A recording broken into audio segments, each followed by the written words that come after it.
Hey, how's it going? Si here from RouteNote Create, and in this video we're going to be getting our chop on.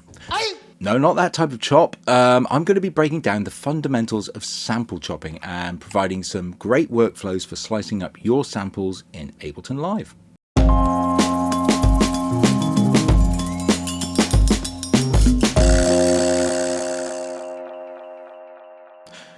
Now, I've been a prolific sample chopper for more years than I care to mention, and although there's no one right or wrong way to chop a sample, I'm just going to share with you in this video the way I personally approach the art of the chop.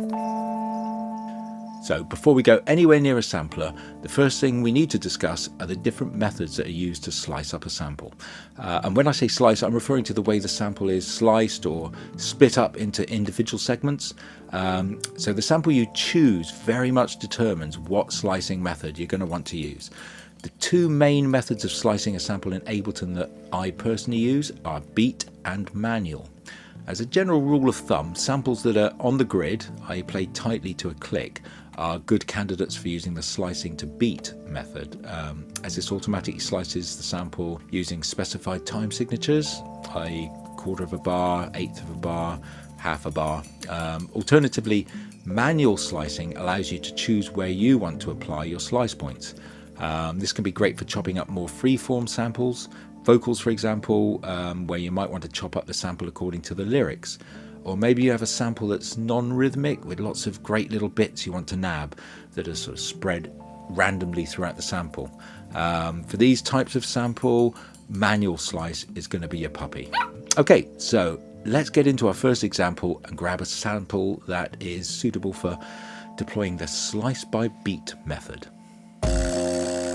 Okay, so here we are in the wonderful world of Ableton Live. Now for our first example, we're going to grab a sample and chop it up using the slice by beat method. So let's select a sample. I'm going to grab this killer sample courtesy of Booney Tunes. It's entitled Dark Gangster Organ Loop.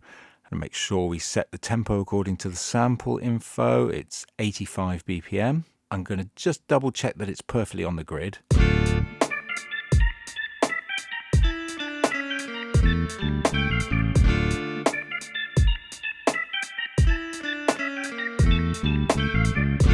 Okay, so this one sounds a little bit lazy, so I'm actually going to trim into the intro a little bit. Just take a little bit off the intro, move it forward slightly until it sits perfectly on the grid.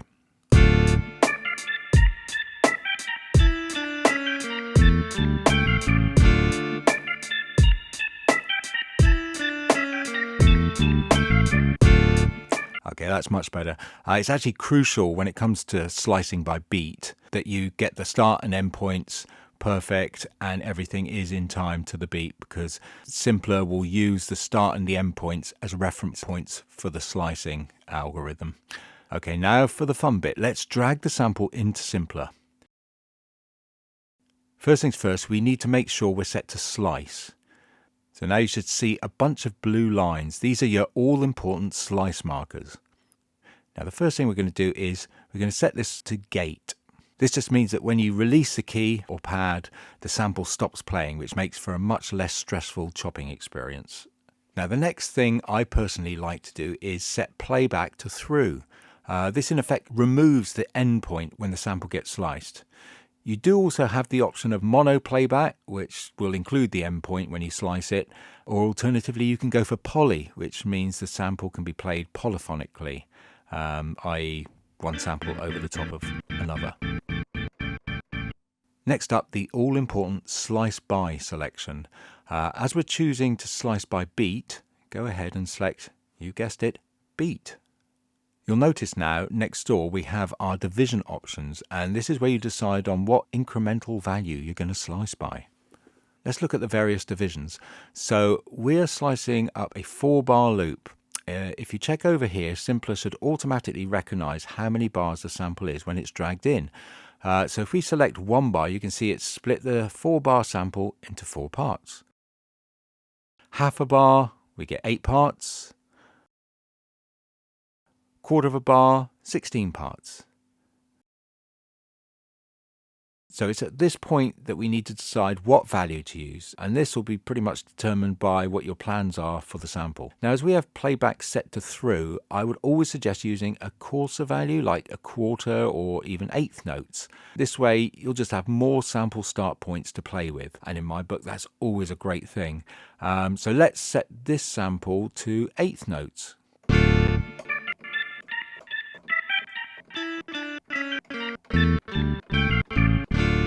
Now, just a couple more bits of housekeeping before we actually execute the slice.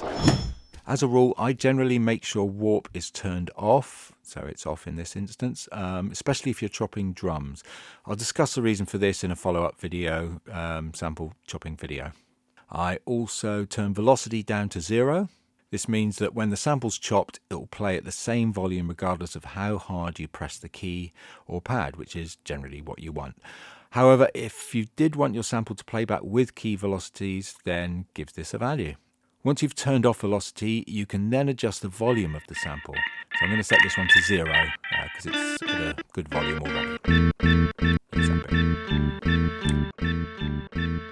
And finally, I like to give a little itty bit of fade in and fade out to the sample slices, especially when it comes to music. I wouldn't really use this on drums, but basically you just want to set it so you don't hear any audible fadage, but it will get rid of any nasty clicks. Let's find a sample with a click so you can hear what I'm talking about. Okay, here we go. So you don't want to actually hear any audible sort of fadage. You just want to get rid of the nasty click.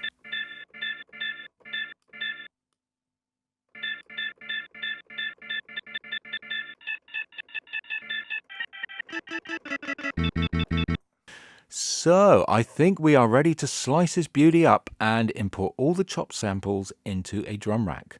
But before we do this, another good tip is to duplicate the track, because when we slice this to a drum rack, the drum rack will overwrite the simpler device, and if we did want to go back and make any changes, the simpler slice sample is still going to be there. To duplicate the track, we right click here.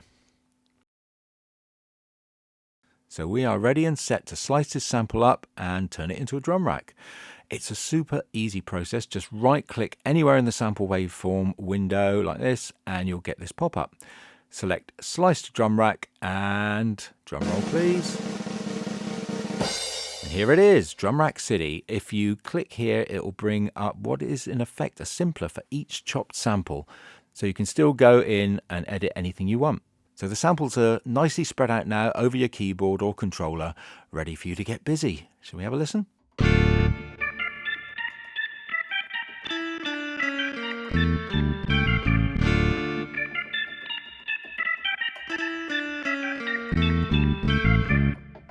Okay, let's have a quick little jam, shall we, over some fat drums.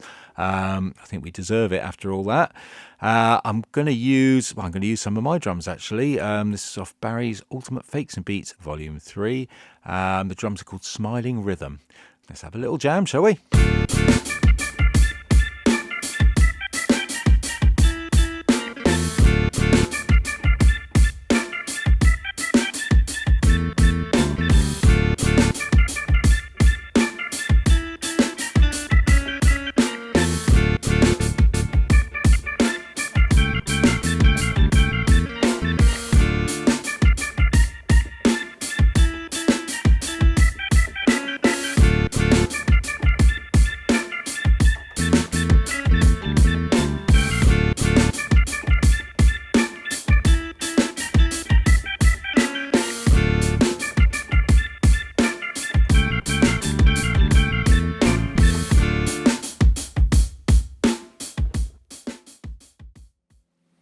So that's sample chopping using slice to beat mode.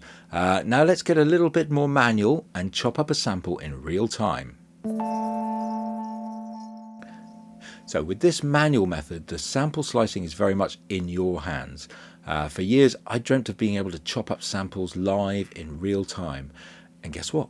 With the addition of this nifty little Max for Live add-on, you can. In fact, if you're using the Ableton push controller, then this live slicing function is built into it, so you won't even need the pad slicing add-on. So yeah, before we go any further, you're going to have to download and install this AZ Labs Max for Live add-on. The good news is it's totally free. and I've added a link to the download in the description. Okay, let's pull in a sample that's going to benefit from some manual choppage. Now, I've always been a total sucker for flute, and we have some amazing free-form flute samples in this pack by Nathaniel Sound. Now, the solo flute samples in this pack are not as rhythmic in nature, with loads of great little random riffs and flourishes, so they're perfect for manual chopping. Do we have a listen?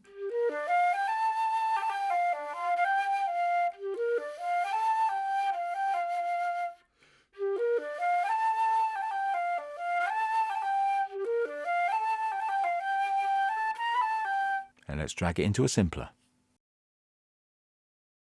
And the first thing we need to do is drag the Max for Live AZ pad slicer onto the track. We just drag it here behind simpler.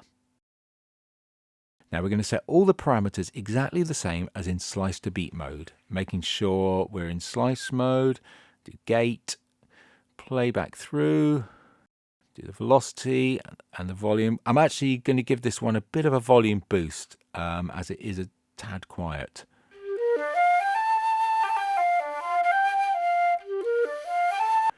Right, warps off and the fades.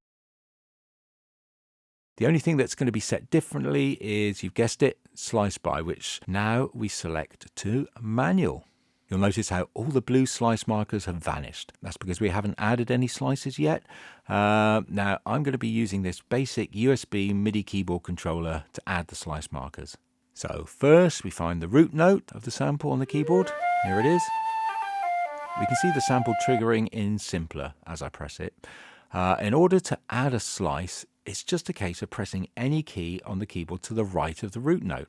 I tend to go up here to give plenty of space, so while playing the root sample with your left hand, just tap whenever you want to add a slice point, like this with your other hand. The new sample is going to appear here as the next key up. Now you can just keep on going steadily like this, adding one sample at a time.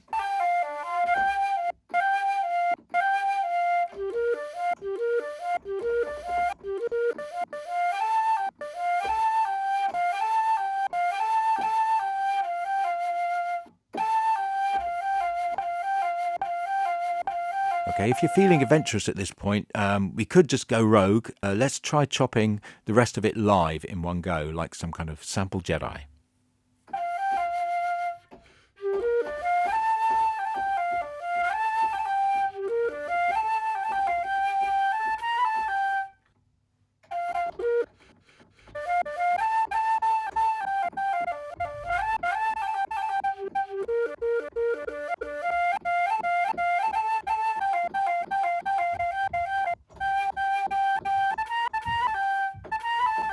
There you go. Well, that was therapeutic. Now, obviously, unless you are Yoda himself, you're unlikely to catch all the samples perfectly.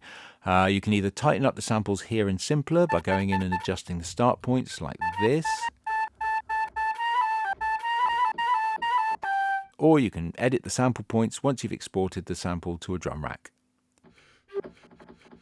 Also, if you need to delete a slice point, just double click it and voila, it's gone. Also, if you want to add any additional slice points, go to the sample before you need to add the new slice, and again hit any empty key to the right of it. So we'll go way up here in the no sample zone. Boom, there you go. We have the new slice point, and everything after that just budges up one. So for me, this is a really fun way of chopping up samples, and when you get used to it, it is super quick and easy. And just like with beat, once you're happy with it, we can just slice it to a new drum rack. Here we go. And it would be a crime if we didn't have a little jam with these tasty flute chops as well. So let's try them over these traptastic drums courtesy of OST Audio Sounds. By the way, links to all the samples used in this demonstration video can be found in the description below.